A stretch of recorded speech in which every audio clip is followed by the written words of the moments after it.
views and opinions expressed in this program are those of the individuals involved and do not necessarily reflect the official policy or position of Radyo Agri 90.1 FM.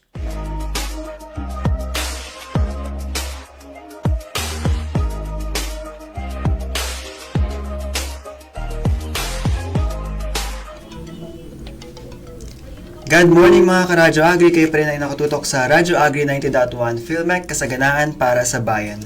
Muling nagbabalik ang programang naglalayong magbigay liwanag sa kahalagahan ng gender and development sa ating komunidad. Ako po si Noel, ang inyong alagad mula sa Applied Communication Division. Dito po sa ating programa, tatalakayin natin ang mga issue, polisiya at inisyatibo na nagsusulong ng pagkakapantay-pantay ng kasarian, inklusibong pag-unlad at mas makatarungang lipunan para sa lahat. Ako naman po si Alagatin mula sa Gender and Development Secretariat. Ito ay mahalaga dahil ang gender and development ay hindi lamang para sa kababaihan, ito ay para sa bawat isa sa atin. Mula rin po sa Gender and Development Secretariat, ako po si Alagad Rocky. Kaya naman, samahan nyo kami sa isang makabuluhang talakayan na magbibigay inspirasyon at kaalaman tungo sa mas pantay at progresibong lipunan. Ito ang programang Wanna Know, Your Weekly Dose of Gender Power. Kami po ang inyong makakasama sa buong isang oras, live on air via 90.1 FM and online via Facebook. Mula po sa aming programa ay nais din po namin magpahatid ng mainit na pagbati sa buong Filmek community na pinangungunahan po ng ating Director 4, Dr. Junicio G. Alvinia, our Director 3, Sir Joel Lator, our Interim Director for Research and Development and Concurrent Gender and Development Executive Committee Chairperson, Dr. Nelson C. Santiago, and also to our Interim Director for Extension Support and Training Services, Sir Elijah Davalos. At gayon din po ang mga miyembro ng GAD Executive Committee at higit sa lahat ang mga miyembro ng Gender and Development Technical Working Group mula sa iba't ibang division sa pangunguna ng ating GAD Focal Person and Radyo Agri's Station Manager, Ma'am Bess G. Magararu. Pagbati rin sa iba pang mga ahensya na nangunguna sa pagpapalaganap ng mga kaalaman tungkol sa gender and development gaya na Philippine Commission on Women, our fellow GADvocates, at yung mga nakasubaybay sa ating programa ngayong umaga. Ayan. So, bilang pagbabalik sa ating previous episode, noong February 3 ay napag-usapan natin yung International Year of the Woman Farmer na ito ay dineklara ng United Nations ngayong taon. At ito ay upang bigyang pansin at kilalanin ang napakahalagang papel ng mga kababaihan sa sektor ng agrikultura at pagkain. So mula sa pagtatanim at produksyon ng pagkain hanggang sa pagproseso at kalakalan sa trading. Malaki yung ambag ng mga kababaihan or babaeng magsasaka, ngunit madalas ay hindi ito napapansin o nabibigyan ng sapat na pagkilala. So layunin po ng IYWF 2026 or ng United Nations na magmulat ng kamalayan at hikayatin ang konkretong aksyon upang mabawasan yung agwat kasi meron tayong tinatawag na gender gap sa kasarian or sa kasarian sa agriculture sector at para mapabuti na rin yung kabuhayan ng mga kababaihan sa iba't ibang panig ng mundo. Napag-usapan din natin yung ano ba yung objectives ng International Year of the Woman Farmer and yung goals niya. Unang-una dito ay ipaalam sa buong mundo kung gaano kahalaga yung papel ng mga kababaihan sa agriculture mula sa pagtatanim, paggawa ng mga products, even sa trading and hanggang yun sa pagiging leader na rin nila. And ipapakita rin, gusto rin natin ipakita yung mga dinadanas ng mga babaeng magsasaka, yung mga hindi nakikita sa lipunan, yung gaya ng kawalan ng sariling lupa, access sa land, yung kawalan or lack sa puhunan, lack of access din sa technology and yung sapat na mga pagsasanay o training. Layunin din or goal ng International Year of the Woman Farmer 2026 na isulong yung mga tamang batas at proyekto na magpapalakas sa mga kababaihan. So sa ganitong paraan, masisiguro natin may sapat na pagkain yung lahat, uunlad ang buhay sa probinsya, at syempre magkakaroon ng tunay na pagkakapantay-pantay. So napag-usapan din natin kung sino-sino nga ba yung mga tinatawag nating woman farmer at yung mga estado ng mga kababaihan sa pandaigdigang estado sa agriculture at kung bakit nga ba mahalaga na mabigyan sila ng pagkilala. Yan. So for those who missed the latest episodes of Wanna Know, you can still watch the replay via our YouTube channel, Radyo Agri 90.1 FM Filmek. Ayan, so for our discussion naman ngayong episode, atin naman tatalakayin yung ating tema for our 2026 National Women's Month celebration. So, itong celebration na to is yearly nating kinakonduct to commemorate din or to bigyang pagpupugay din yung ating mga kababaihan na merong malaking contribution para sa ating lipunan. No? So, yun nga, highlighting itong shared responsibility natin pagdating dito sa ating celebration, yung National Women's Month Celebration or NWMC, ay magpapatuloy ulit gamit nga itong campaign banner for 2023 to 2028 na We for Gender Equality and Inclusive Society. So, si tema na to ay naka-align siya kay Philippine Development Plan 2023 to 2028 na naglalayon na maibalik ba yung economic momentum, magkaroon ng equal opportunity, and lalong-lalo na ma-equip or mabigyan ng skills yung ating mga kababayan to fully participate sa innovative and globally competitive na ekonomiya. So, para nga sa 2026 team natin, naka-align ito sa ASEAN. So, more than an annual event, ito ating NWMC ay Call for Women and Everyone. So, ito nga tinatawag natin na We, to take part and take charge also sa pag-advance nga or pagpapalaganap pa ng gender equality at women's empowerment sa ating bansa sa national, sa regional levels, and also it emphasize yung a whole of government approach and all of society engagement. Kaya nga ito ay nationwide observance and pinangungunahan nga tayo ni PCW sa pag-conduct ng ating mga activity patungkol sa Women's Month. So, sa 2026, yung ating sub-team ay Lead Like the Babaylands, Filipinas. So, ang ibig sabihin nito ay yung PCW ay nag-reaffirm ngayon ng mga qualities ba ng mga kababaihan ng araw, yung mga babaylan, na maging fundamental part ito ng ating pagiging Pilipino. So, yun nga, sabi nga nung unang panahon yung mga babaylan nga, ay mga kababaihan nun ay nagkahawak ng influence and authority equal to men. So, parang they are advisors sa mga datu nung araw. So, hina-highlight din ito yung distinctive leadership qualities ng mga babaylan, kung saan nga yung ating mga women leaders nung pre-colonial Philippines ay yung kanilang authority ay grounded din sa syempre wisdom, meron din silang empathy, and also nagme-mediate din sila kapag may mga gulo, and moral guidance na din rather than force or hierarchy. And so, this year nga, ngayong taon ng 2026, layunin ng National Women's Month na maipakita yung leadership ng mga kababaihan across sectors by reclaiming and embodying the babaylan model. Nabanggit nga ni Alagad Tina na ang mga katulad ng mga babaylan noon, they were anchored in wisdom, compassion, courage, and deep responsibility to the community. So it affirms gender equality is not only as a policy principle but also as a cultural legacy that has long shaped Filipino society. So sa pamamagitan nga ng campaign na to ng National Women's Month, mai-empower natin yung mga kababaihan to lead transformative change sa kanilang mga pamilya, sa kanilang community, sa Philippine society and the ASEAN region, demonstrating that gender-responsive leadership drives social progress, regional collaboration, and sustainable development. So, yung celebration na ito,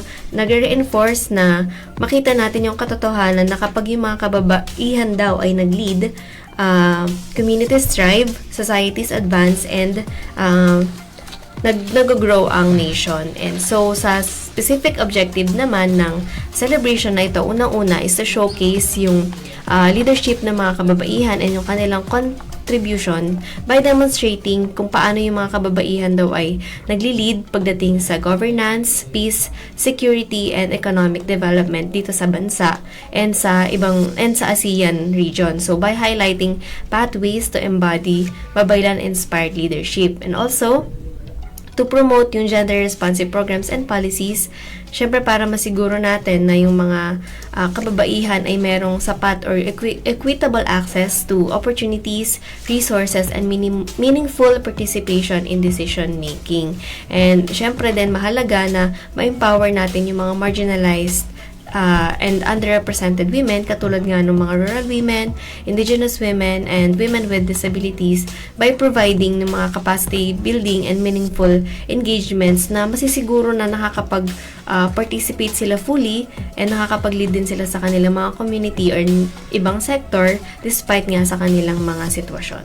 And lastly, to strengthen yung multi-sectoral collaboration and accountability by engaging sa mga yung national government agencies katulad natin, local government units, civil society organizations, and other stakeholders na paigtingin pa yung mga initiatives and mga awareness para ma-achieve natin yung visible outcome para sa mga kababaihan to support leadership that foster transformative change dito sa atin nationally and regionally. And ayun nga no, to support or to support, yun nga, ano nga ba yung mga activities no na pwede natin gawin or pwede natin salihan to support itong mga specific objectives ng National Women's Month na every year, every March natin na ino-observe. So, for March, no, sa March 6 ay magkakandak ang PCW ng National Women's Month Kick-Off Ceremony. So, it's a one-day celebration na gaganapin po sa Rizal Memorial Coliseum, Malate, Manila. And dito no yung sa event na to i-feature no yung mga messages and presentation from key leaders na hina-highlight yung mga national government's vision para sa mga kababaihang Pilipino as powerful catalysts for inclusive growth, peace, and development in the Philippines and also in the ASEAN region. So yung event na ito will include yung mga trade and service fair, mga engaging interactive activities, may mga palaro, may mga trivia, raffles, as well as mga cultural and artistic performances. So yun yung mga ilan no sa mga activities na inihanda ng Philippine Commission on Women para sa mga attendees nito. So ayun, we still have until Friday no para mag-register. So yung mga gustong mag-register or gustong umattend sa March 6 National Women's Month Kick-Off Ceremony sa Rizal Memorial Coliseum, you can visit yung official Facebook page po ng Philippine Commission on Women. You can look for yung post nila no regarding this para po sa registration link.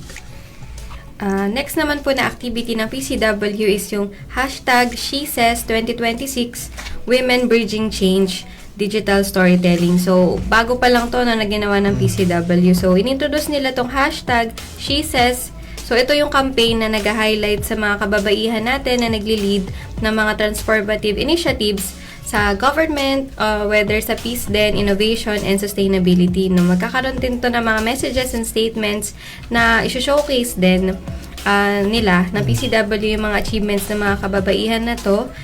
Syempre, yung mga challenges din nila and partnerships na magde-demonstrate kung paano nga ba yung mga kababaihang Pilipino ay nagko-contribute sa ating national development and also yung sa nakaangkla sa ating tema no to support ASEAN priorities for empowerment, economic growth, and also yung regional security. No? And so aside from activities ng PCW na nabanggit nga mayroon ding mga suggested activities para sa mga stakeholders katulad po natin. So ito yung mga activities na pwede nating gawin or pwede nating i-initiate sa ating agency. So unang-una na nga po dyan yung National Women's Month Celebration themed flag raising ceremony. So ito po yung pag-integrate ng mga Women's Month related na activities sa mga flag raising ceremony. So, pwede po dyan yung announcements, Women's Month announcement, reminders, messages, and activities. And also po yung paggamit po ng All Women Cast Lupang Hinirang music video. And also, para sa mga GFPS members, dito po, pwede po daw tayong mag-attend, yun nga po yung nabanggit ni Elaga Noel, sa kanilang pong on-site event sa March 6, 2026. So, iniimbitahan po ang mga GFPS members na makilahok or makiparticipate sa activity po na ito, recognizing women employees' leadership, achievements, and contributions. And ayan po, para ma-highlight yung excellence to inspire others and promote appreciation and empowerment sa atin pong agency. And yung mga ibang stakeholders, no, pwede rin sila mag-conduct ng mga sa sarili nilang mga region yung mga women's leadership and innovation exhibits. So pwede sila mag-organize no ng mga exhibit na showcase yung mga women-led or co-led programs na nagde-demonstrate ng mga measurable community or governance outcomes.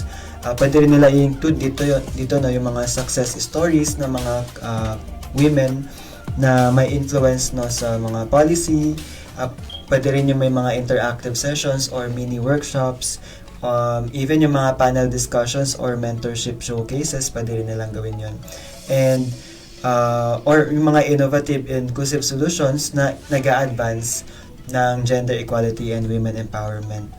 So, multimedia may link local initiatives din sa mga ASEAN priorities na showcase yung women's leadership para sa transformative change, community empowerment, and regional development. Siguro pasok din dito no yung mga workshop, for example, yung mga women-led cooperative, no, pwede silang yung mga hindi pa member no ng kanilang cooperative, pwede nilang i-invite para sa mga workshop kung paano gumawa ng mga products nila, ganun, sa pag-process until sa pag-commercialize nila ng mga products na yun. So, isa yun sa mga pwedeng sa ating enterprise development division, tama ba? Pwede rin nilang pwede rin sila mag-initiate ng mga ganong workshop no para sa mga women, non-women members ng mga women-led cooperatives.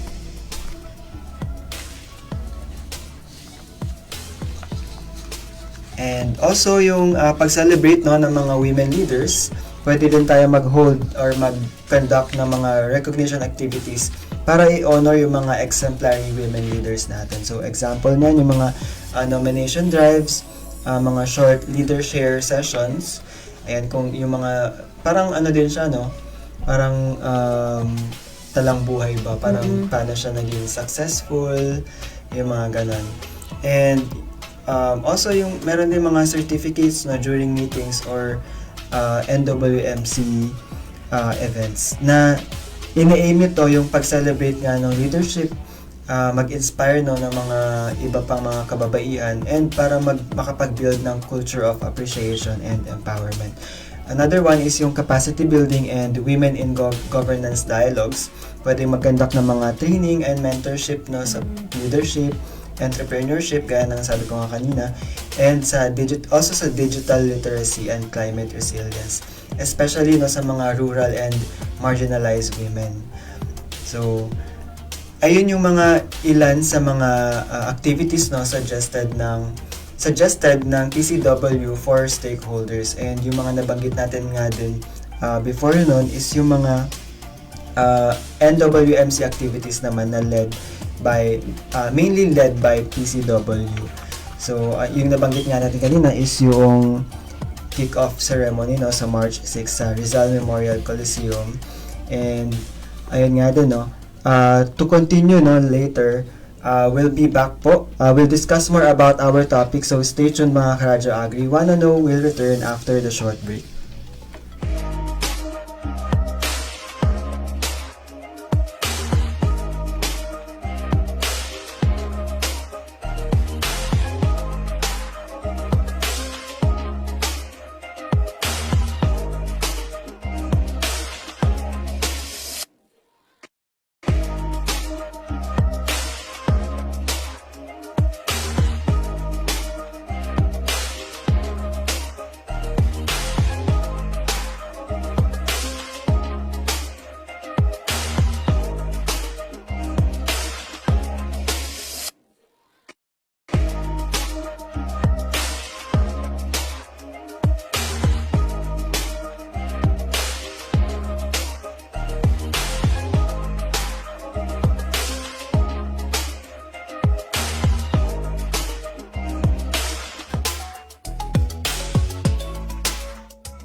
At kayo pa rin po ay nakatutok sa Radyo Agri 90.1 FM, kasaganaan para sa bayan. Ito ang programang Wanna Know, your weekly dose of gender power. Kami pa rin yung mga host, Alagad Noel.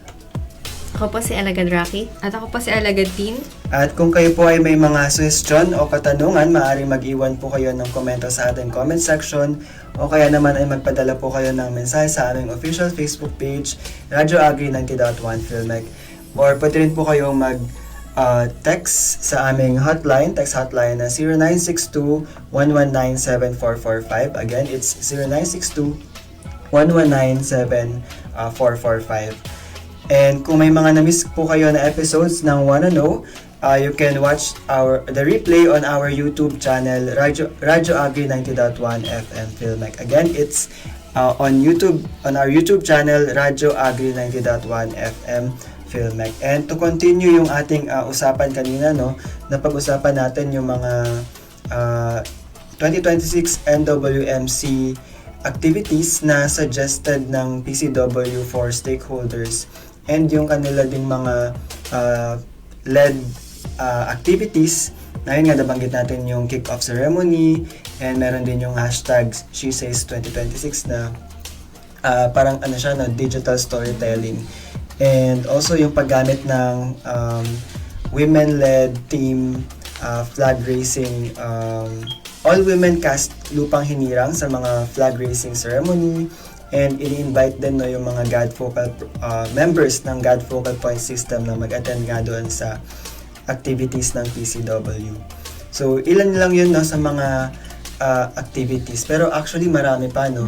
Marami pa tayong pwedeng. Even yung mga individuals, even yung mga lang, no? Nag-scroll ka lang sa Facebook, ganyan, pwede ka na mag-share, no, ng mga contents from PCW. So, yun yung ilan sa mga ways on how we can support itong campaign na ito for National Women's Month 2026 sa darating po na March. So, ayan, to continue. Ayan, so dagdag po natin sa suggested activities for stakeholders is yung hashtag God2Know campaign. Ito po yung paggamit ng hashtag sa mga social media platforms to implement awareness activities highlighting women's leadership in gender-responsive laws, programs, and services. So, dito po pwede natin gamitin yung hashtag na to feature women leading or influencing in governance, policy, and community initiatives na naka-align po sa ASEAN frameworks promoting gender equality and inclusive development. And also, yung celebration po ng Girl Child Week and the Women with Disabilities Day celebration. So, sinaselebrate po natin yung Girl Child Week every 4th week of March. It is led by Council for the Welfare of Children, and yung Women with Disabilities Day naman po led by the National Council on Disability Affairs. Next naman natin dyan yung hashtag Purple Wednesdays, hashtag Purple Your Icon, and hashtag Purple Your Profile. So, yung ilan nga dito na pwedeng gawin ng ating mga karadyo individually, anywhere, pwedeng online, pwede din sa physical, kasi nga, tayo ay ini-encourage na magsuot ng kahit na anong purple pag every Wednesday sa lahat ng Wednesday ng March, no? So, sa Purple Your Icon naman, magkakaroon tayo ng parang yung iilawan natin ng purple, parang kukulayan ng purple yung landmark. Icon or landmark ng ating opisina. And also, sa hashtag Purple Your Profile naman, pwede natin gamitin yung PCW official profile frame para sa National Women's Month. So, pwede din natin to i-share gamit nga yung hashtag na Purple Your Profile to boost online awareness din and conversations on Women's Month. And additionally, yung Musika na Kababaihan Fridays or yung hashtag MNK Fridays ay every Friday ng March ay magpi-play tayo ng mga PCW advocacy songs sa ating opisina, pwede din sa public or private spaces, no? Or parks and online platforms to promote nga yung gender equality. Sa Purple, no? Purple Wednesdays and Purple Your Icon.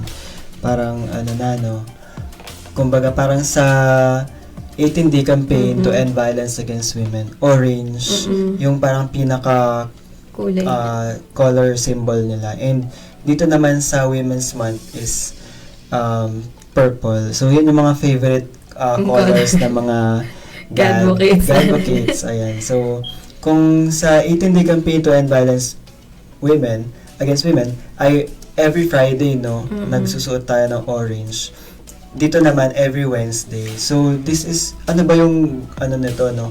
Parang magtataka kasi or magke-create siya ng curiosity sa mga tao, no, na hindi aware sa mga ganitong observation na bakit kasi sila naka-purple, ganun, ano kayang meron.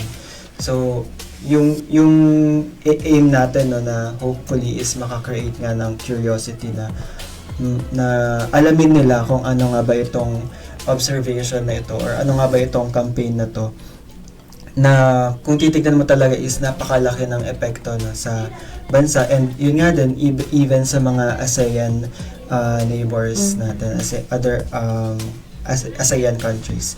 So, another support, no, activities na pwede nating salihan or gawin is yung paggamit ng mga official collateral designs, kasi ito rin yung boost, no, ng campaign na ito. So pag nakita mo yung certain na logo, ganyan, yun din parang magtataka kung para saan ba yun. And ayan, parang yung mga branding, no, yung mga banners, collateral designs, nakikita natin yan usually sa mga government institutions, sa mga LGUs. Nakikita ko rin, no, dito nga sa ating local government units na active din talaga sila na nagpa-participate sa mga ganitong campaigns. And makikita mo talaga yung mga banners nila na naka-paskil, no, sa mga harapan ng kanilang mga office. And yun nga din, sabi ko nga kanina, parang sa simple lang na pag-scroll mo sa Facebook, no, pwede mo siyang makita.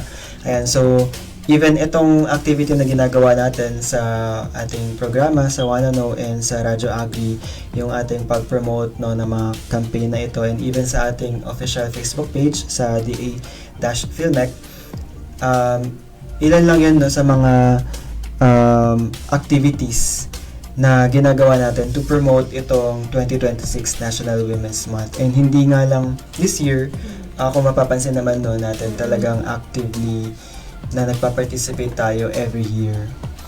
And hindi tayo magsasawa, no, kasi once kasi na nalaman mo na on a deeper level kung ano talaga yung purpose nitong mga ganitong observation, parang nagke-create siya ng parang deep inside gusto mo talaga siyang may gawin. Gusto mo may gawin ka para at least mabawasan man lang, no, yung mga stereotypes, ganyan, yung sa gender gaps and gender inequality. So, yun nga yung paggamit, no, ng We Can Be Equal. Even yung mga natin, no, mga mahihilig mag-post sa kanilang mga Facebook page, ayan, pwede in a simple post lang, no, with the hashtag We Can Be Equal. Pero syempre naman, no, dapat appropriate din yung picture na gagamitin mo. So yun yung pwedeng gawin, no, ng mga interested individuals to support itong or to show commitment sa sinasabi, no, ng PCW na leaving no one behind. And yun nga, sa pag-share natin, no, ng ganito, yung collective action natin is malaki yung magiging effect niya. And yun din sa mga agencies na nagsusupport, no, sa NWMC, pwede rin po tayo mag-send ng mga event photos natin para ma-feature po yung inyong events sa official Facebook page ng Philippine Commission on Women. So, you can also visit po, no, yung official Facebook page ng PCW para po sa mga links na pwede natin pag-sendan ng mga ito.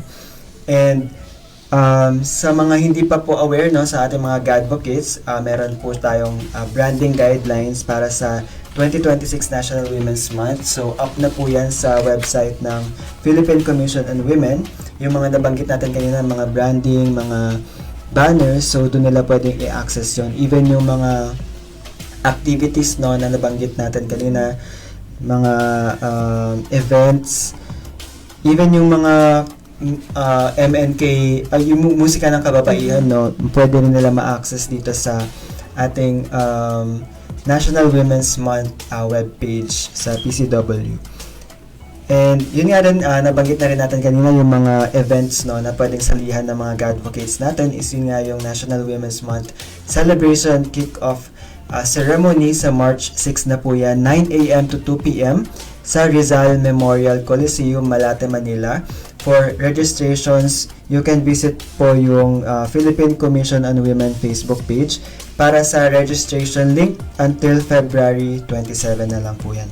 And again, kung kayo po ay may mga katanungan o suggestion, maaari po kayo mag-iwan ng komento sa ating comment section o kaya naman ay magpadala ng mensahe sa aming Facebook page, Radyo Agri 90.1 Filmec.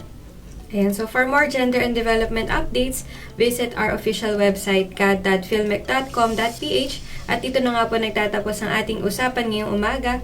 So sa bawat pag-unawa sa issue ng gender, isang hakbang ito, no, papalapit sa mas makatarungang lipunan. No? Ayun, ang pagkakapantay-pantay ay hindi pribilehiyo, ito ay karapatan ng bawat isa. Patuloy tayo maging boses ng respeto at tunay na pag-unlad para sa lahat. Muli kami po ang mga alagad ng Gender and Development at ito ang programang Wanna Know Your Weekly Dose of Gender Power.